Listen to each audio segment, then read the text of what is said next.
तिरंगा मतलब देश की आन बान और शान। तिरंगा कितना महत्वपूर्ण है ये एक भारतीय बखूबी जानता है।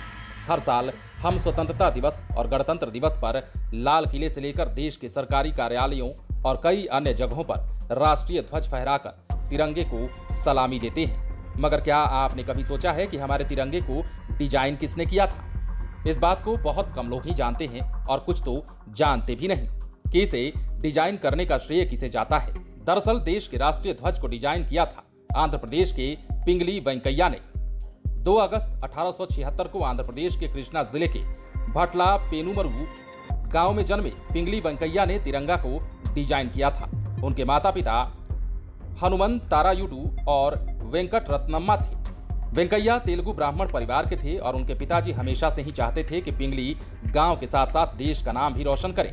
पिंगली वेंकैया ने प्रारंभिक शिक्षा भटाला पेनमरू और मछलीपट्टनम से प्राप्त करने के बाद 19 साल की उम्र में मुंबई चले गए थे। वहां जाने के बाद उन्होंने सेना में नौकरी ली, जहां से उन्हें दक्षिण अफ्रीका भेज दिया गया। वहां उन्होंने एंग्लो बोअर युद्ध में हिस्सा लिया और उसी दौरान उनकी महात्मा गांधी से मुलाकात हुई। महात्मा गांधी से हुई इस मुलाकात के बाद पिंगली में बदलाव आया और उन्होंने स्वदेश वापस आने का फैसला लिया। उन्होंने ब्रिटिशों की गुलामी के खिलाफ आवाज उठाते हुए स्वतंत्रता संग्राम में हिस्सा लिया। वहीं भारत लौटने के बाद उन्होंने देश के लिए एक राष्ट्रीय ध्वज के निर्माण के लिए खुद को समर्पित कर दिया। बता दें कि 1916 में पिंगली वेंकैया ने एक ऐसे झंडे के बारे में सोचा जो सभी भारतवासियों को एक धागे में पिरो कर रखे। उनकी इस पहल को एसबी बोमान जी और उमर सोमानी जी का साथ मिला और इन तीनों ने मिलकर नेशनल फ्लैग मिशन की स्थापना की। पिंगली वेंकैया ने साल 1916 से 1921 तक करीब 30 देशों के राष्ट्रीय ध्वज का अध्ययन किया, जिसके बाद उन्होंने 31 मार्च 1921 को भारत का राष्ट्रीय ध्वज डिजाइन किया था। उस समय के तिरंगे और आज के तिरंगे में थोड़ा फर्क है। अब तिरंगे में लाल, हरा और सफेद रंग हुआ करता था, वहीं चरखे के चिन्ह को इसमें जगह दी गई थी। लेकिन 1931 में एक प्रस्ताव पारित होने के बाद लाल रंग को हटाकर उसकी जगह केसरिया रंग कर दिया गया। 1931 में कांग्रेस ने कराची के अखिल भारतीय सम्मेलन में केसरिया, सफेद और हरे 3 रंगों से बने इस ध्वज को सर्वसम्मति से स्वीकार किया। भारत को आजादी मिलने से पहले संविधान सभा ने जून 1947 में राजेंद्र प्रसाद की अध्यक्षता वाली समिति को भारत के राष्ट्रीय ध्वज की परिकल्पना प्रस्तुत करने की जिम्मेदारी दी।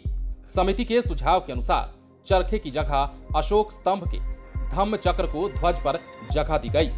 तिरंगे में मौजूद तीनों रंगों का अपना विशेष महत्व है। केसरिया रंग साहस और बलिदान का प्रतीक है, सफेद रंग शांति और सच्चाई को दर्शाता है, तो वहीं हरा रंग संपन्नता का प्रतीक है। जब तिरंगा डिजाइन किया गया था तब लाल और हरे रंग को हिंदू मुस्लिम का प्रतीक और सफेद रंग को अन्य धर्मों के प्रतीक के तौर पर प्रस्तुत किया गया था।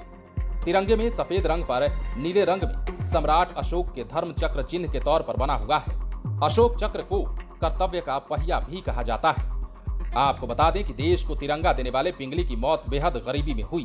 बताया जाता है कि देश के राष्ट्रध्वज की कल्पना को हकीकत बनाने वाले पिंगली के जीवन का आखिरी दौर झोपड़ी में गुजरा। 4 जुलाई 1963 को उनका निधन एक झोपड़ी में रहते हुए हुआ था। दुर्भाग्य की बात तो यह है कि देश की आन बान और शान के प्रतीक तिरंगे को डिजाइन करने वाले पिंगली को उनकी मौत के बाद लोगों ने भुला दिया। उनके निधन के 46 साल बाद 2009 में पहली बार उनके नाम पर डाक टिकट जारी करके उन्हें सम्मान दिया गया था, जिसके बाद लोगों को पता चला कि भारत का तिरंगा जिन्होंने डिजाइन किया था वो पिंगली वेंकैया ही थे। यदि आपने इस चैनल को सब्सक्राइब नहीं किया है तो सब्सक्राइब कर लीजिए ताकि हम आपको खबरों से अपडेट रख सकें।